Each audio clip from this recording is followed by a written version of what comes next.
bahwa kita baru saja mendengarkan putusan Hakim Tunggal pra peradilan. Nah, sebagai insan yang taat hukum, tentu kita menghormati putusan tersebut. Walaupun tentu kita memiliki pendapat yang berbeda.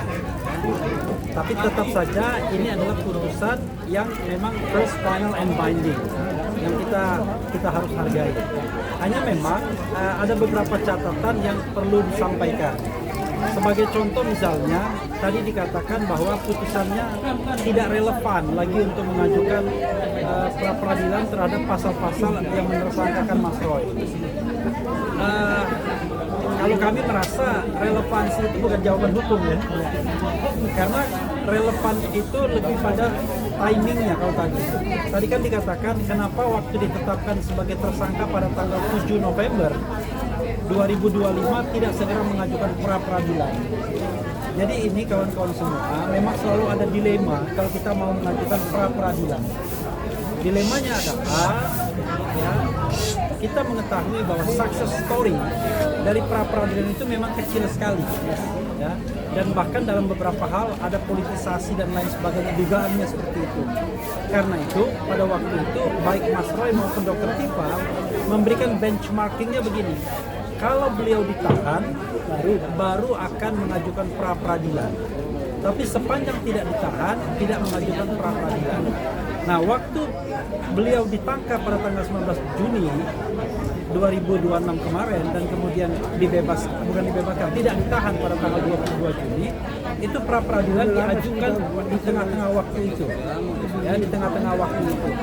Hanya memang bedanya adalah Dr. Tifa mencabutnya, Mas Roy meneruskannya karena ada yang namanya public accountability, tanggung jawab publiknya, yaitu untuk menguji bahwa kewenangan itu tidak boleh dilaksanakan secara sewenang-wenang. Maka kemudian terhadap penggeledahan, penangkapan dan penahanan itu diajukan pra peradilan dan alhamdulillah kemudian dikabulkan. Nah, sebagai follow up dari pengabulan tersebut, nanti akan ada pra peradilan terhadap ganti rugi. Ya. Jadi ganti rugi ini bukan untuk kepentingan kita. Kalaupun nanti dapat ganti ruginya, kita akan sumbangkan ke yayasan, ya, fakir miskin, anak yatim dan lain sebagainya. Nah, adapun ini, ya namanya ini bukan Mas Roy siap atau tidak siap untuk pokok perkara. Ini adalah the lawyer's way, ya. Ini adalah jalan lawyer, jalan kuasa hukum untuk melihat bagaimana kita membela klien kita. Nah, pra peradilan ini yang kemudian diperkuat institusinya melalui KUHP nomor 20 2025 yang baru ini memberikan peluang bagi kita untuk menguji sesungguhnya dan kemudian menyetop pokok perkara untuk sementara waktu apakah pasal-pasal penersangkaan itu memenuhi minimal 2 alat bukti atau tidak. Unfortunately, ya, sayangnya Hakim Tunggal pra peradilan tidak menjawab itu. Mereka menjawab timing, katanya sudah tidak relevan lagi. Padahal yang kita tantang sebenarnya adalah apakah penyidik Polda Metro Jaya memiliki minimal 2 alat bukti untuk menersangkakan Mas Roy menggunakan pasal 32 ayat 1 yang ancaman hukumnya 8 tahun. Selama proses persidangan tidak dijawab sesungguhnya. Bahkan mereka tidak mampu menghadirkan satu saksi pun untuk memperkuat argumen bahwa ada saksi, ada ahli yang sudah dimintai keterangannya sehingga pasal ini bisa digunakan untuk menersangkakan Mas Roy. Nah, itu substansinya. Tapi rupanya Hakim pra peradilan buang badan, menyerahkan kepada pengadilan pokok perkara nanti mungkin di PN Jakarta Timur agar bisa kemudian katanya memeriksa kualitas dan yang lainnya jauh lebih katakanlah lebih lebar kesempatannya. Padahal kita tahu bahwa nggak enak loh jadi terdakwa itu kan. Siapa bilang kemudian waktu, tenaga dan lain sebagainya. Tetapi apapun itu, sekali lagi kita hormati putusan ini dan tentu kalau ditanyakan pada Mas Roy apakah Mas Roy siap untuk pokok perkara, at any time kita siap. Ya, ini adalah the lawyer's way untuk mencari jalan agar kemudian Mas Roy ringan, ya, kemudian ringan langkahnya ketika harus berhadapan dengan Hakim. Tetapi kalau belum sukses, yaitu God way, ya kan, God hand, tangan Tuhan atau jalan Tuhan. Itu saja kawan-kawan semua. sebelum Mas Roy, Abdul Ghafur akan menambahkan. Silakan. Ya, oke. Bang Refli, terima kasih rekan-rekan media. Jadi hari ini telah dibacakan putusan pra peradilan yang kedua untuk permohonan kami terkait dengan penetapan tersangka menggunakan pasal 32 yang kami uji adalah bukti permulaan yang cukup. Dan apa yang dibacakan oleh hakim pra peradilan tadi sesungguhnya adalah sesuatu yang harus kami hargai. Siapapun tunduk kepada putusan pengadilan karena berlaku dua asas. Asas pertama adalah asas ius curia novit, yaitu hakim dalam memutuskan perkara tentu hakim dianggap tahu hukum. Dan yang kedua adalah asas res judicata pro varite habetur, bahwa hakim memutuskan suatu perkara itu benar adanya sepanjang tidak dibatalkan oleh putusan pengadilan yang lebih tinggi. Dan ciri khas dari putusan pra peradilan adalah final and binding. Tidak bisa dilakukan upaya hukum, banding maupun kasasi di tingkat pengadilan itu. Oleh karena itu, kami sebagai lawyer dari Mas Roy, ada Bang RH dan teman-teman yang lain, ada Pak Bang Ristan, ada Pak Yasena, ada Mbak Soraya, kemudian ada Mbak JJ, ada Mbak Najmi, ya, kemudian ada yang lain, ya, bahwa apa yang telah diputuskan tersebut tentu sesuatu yang telah menjadi putusan pengadilan, sehingga itu yang yang terjadi sekarang. Pertanyaan kita selanjutnya adalah apakah putusan ini telah mencerminkan suatu nilai dari suatu kebenaran hukum dan suatu keadilan hukum.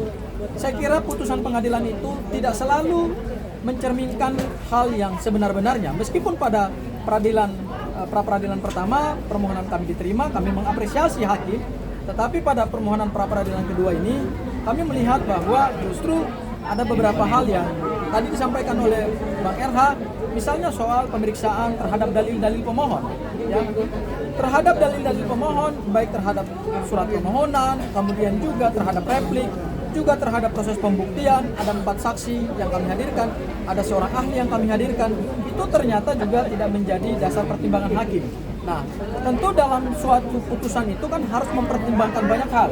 Bukan hanya adalah tafsir hakim terhadap aspek formil, tetapi juga terhadap aspek material, yaitu proses pembuktian itu sendiri. Nah, kami melihat bahwa apa yang dibacakan oleh hakim tadi justru tidak menyentuh pada pokok permohonan kami, yaitu menguji sah tidaknya penetapan tersangka dengan menggunakan 2 alat bukti permulaan yang cukup. Hakim hanya menyandarkan pada satu pemikiran, ya itu adalah satu pemikiran hukum ya dari seorang hakim, itu bukan asumsi, tapi itu pemikiran hukum yang tentu debatable, ya, dan itu menjadi satu ruang diskusi hukum juga nanti ke depan dalam kerangka kita memperkaya sistem hukum kita. Yaitu apa? Hakim hanya menyandarkan pada penafsiran bahwa timingnya tidak tepat atau timingnya tidak relevan. Saya pikir ini sebenarnya tidak ada bedanya dengan ketentuan pasal 82 KUHP yang lama yang tadi dibacakan oleh hakim, bahwa berdasarkan KUHP yang lama, suatu perkara pidana kalau sudah dilimpahkan ke pengadilan, itu maka gugur permohonan pra peradilan. Nah, ini kan sebenarnya hampir-hampir mirip gitu. Hanya bedanya adalah di permohonan pra peradilan kami yang pertama, hakim tidak menggunakan penafsiran hukum itu, hakim justru menggunakan penafsiran bahwa penangkapan, penahanan, penggeledahan itu tidak sah, sehingga harus dinyatakan batal demi hukum, dan kami berterima kasih untuk itu. Tetapi dalam putusan yang kedua, hakim tidak menggunakan penafsiran yang sama. Hakim justru menggunakan penafsiran yang berbeda. Dan terakhir dari saya, Bang RH dan Mas Roy, putusan pra peradilan ini justru telah memberikan satu jawaban yang pasti kepada pihak-pihak tertentu yang selama ini membangun narasi, yang selama ini berbeda pandangan hukum dengan kami, karena tadi yang disampaikan oleh Bang RH, ini adalah the lawyer's way. Ini adalah jalan hukum bagi seorang advokat untuk membela kliennya, memanfaatkan atau menggunakan instrumen-instrumen hukum negara yang sah secara undang-undang. Dan ini menjadi jawaban bahwa ada tuduhan-tuduhan yang dialamatkan kepada kami, ya, terhadap Bang RH, kepada saya, kepada Mas Roy, dan semua tim hukumnya Mas Roy, bahwa ini adalah cara untuk kami melakukan pengkhianatan kepada rakyat kalau diterima. Kemudian ini adalah cara untuk kami bergaining, ya, dengan pelapor, kemudian nanti perkaranya ditutup. Saya kira tidak perlu kami jelaskan secara panjang lebar dengan narasi-narasi yang lain. Saya kira putusan hari ini telah memberikan jawaban bahwa tidak ada sama sekali pengkhianatan dalam permohonan pra-peradilan ini. Dan clear bahwa permohonan pra-peradilan ini, saya kutip sekali lagi dari apa yang disampaikan oleh Bang Erha, ini adalah the lawyer's way, bukan sesuatu yang salah, bukan sesuatu yang clear. Ini adalah sesuatu yang tepat untuk membela kepentingan hukumnya Mas Roy, dan mudah-mudahan ini jadi satu laboratorium hukum, pembelajaran hukum, bahwa kita jangan lelah untuk mencari kebenaran dan keadilan. Kali itu dari saya Mas Roy, selanjutnya saya Mas Roy. Ya, di kiri Mas. Ya. Hari ini 20 Juli 2026 kita telah mendengar bersama putusan dari Hakim Tunggal Pak Igedut Darpawan untuk permohonan kami yang kedua. Saya selaku pribadi tetap mengapresiasi putusan tersebut dan tetap mengaturkan terima kasih atas putusan pra-peradilan kami yang pertama, yang waktu itu beliau orang yang sama memutus untuk kemudian mengatakan penangkapan, penahanan dan juga penggeledahan itu tidak sah. Dan hari ini beliau memutuskan bahwa penersangkaan dengan pasal 32 Undang-Undang ITE itu dikatakan tidak dapat diterima karena masalah timing, karena masalah waktu. Kita sudah mendengar semua pertimbangan dari kuasa hukum saya. Ini ada pertimbangan yang berbeda. Kalau dulu mungkin beliau melihat secara komprehensif, ya, secara semuanya. Sekarang hanya melihat waktu saja. Karena melihat waktu bahwa tadi dikatakan oleh Hakim Tunggal bahwa waktunya sebenarnya sudah diberikan Islam. Bagaimanapun juga kami, ya, khususnya saya tetap mengaturkan terima kasih dan apresiasi. Tapi bagi saya lumrah, ya, lumrah hal ini. Jadi ada kadang-kadang Hakim Tunggal itu yang memutuskan itu menyetujui, ada kadang-kadang yang memutuskan tidak menyetujui. Nah, bagi saya menyerahkan sepenuhnya langkah selanjutnya pada para kuasa hukum saya, Mas Refli, Mas Abdul Ghafur Sangaji, Bu Soraya, Mas Tristan, kemudian Pak Yasena dan lain sebagainya. Ya, saya menyerahkan sepenuhnya. Apakah kemudian mau lanjut dengan pra-peradilan yang keempat? Karena apa? Karena pra-peradilan yang ketiga sudah kami daftarkan dan insya Allah akan bersidang pada hari Selasa tanggal 28 Juli yang akan datang dengan materi adalah ganti rugi atas putusan pra-peradilan yang pertama. Nah, ini kita bisa uji nanti. Apakah putusan ganti rugi itu akan kemudian diterima atau ditolak? Karena kalau kemudian itu ditolak, nah tentu saja ini ada hal yang big question mark, ya, tanda tanya besar. Karena putusan yang pertama itu sudah diterima, hanya waktu itu belum sempat kita mohonkan. Jadi sekali lagi, semua pertimbangan dari kuasa hukum saya itu saya patuhi dan saya ikuti, dan teman-teman mohon bersabar, termasuk juga forum pengadilan negeri di Jakarta Timur mohon bersabar juga, patuhilah KUHAP. Ya, kitab undang-undang hukum acara pidana kita mempersyaratkan selesaikan dulu pra-peradilan. Apakah pra-peradilannya nanti akan diajukan lagi atau tidak? Tunggu saja tanggal mainnya. Jadi dari saya itu saja, kita tetap bersyukur, tetap kita tidak lupa memohonkan ridho dari Allah Subhanahu wa taala. Semoga di putusan yang ketiga besok, ya, hakim kembali diberikan pencerahan, hakim kembali diberikan pikiran yang lurus. Mungkin tidak sekedar hanya mempertimbangkan satu faktor saja, yaitu timing. Ya, itu yang ingin saya sampaikan. Sekali lagi terima kasih. Wassalamualaikum warahmatullahi wabarakatuh. Ya, Mas, terus rapid keempat isinya apa aja, Mas? nah nanti tunggu tanggal mainnya, tunggu hasil keputusan dari para kuasa hukum. Terima kasih teman-teman. Tetap semangat. Terima kasih. Ya. Udah cukup ya. Kasih napas. Karena begini, kita harus ada ahli kami yang kami ajukan yang ingin juga menyampaikan pendapatnya. Karena bagaimanapun kontes intelektual itu nggak apa-apa, ya. Oke, silakan Mas Didit. Oke. Terima kasih semuanya, ya. Di Pak Didi dulu ya. Ya, saya mau kasih komentar. Kita tidak boleh mengomentari putusan, tapi kita boleh mengomentari pertimbangan hukum hakim. Itulah yang jadi masalah. Yang pertimbangannya adalah kita mengajukan pra-peradilan secara parsial itu disalahkan. Kemudian dikatakan menyalahgunakan kewenangan pra-peradilan. Yang mana itu asumsinya hakim pertimbangannya. Yang kedua, kalau dia bilang begitu, artinya putusannya tidak boleh menolak, tidak dapat diterima karena hanya kualitas. Itu ngawur, itu tidak profesional hakim kalau begitu. Kalau yang namanya dia bilang hanya bicara soal katanya begini, ini memecah. Siapa bilang kalau misalnya kita ada ditetapkan 5 pasal Kita keberatan satu boleh, kenapa nggak boleh? Kita keberatan atas misalnya pasal pembunuhan, ya boleh. Yang lainnya penipuan, pencurian, iya saya ngakuin, saya mencuri, saya menipu, tapi saya tidak membunuh, saya keberatan dengan pasal itu.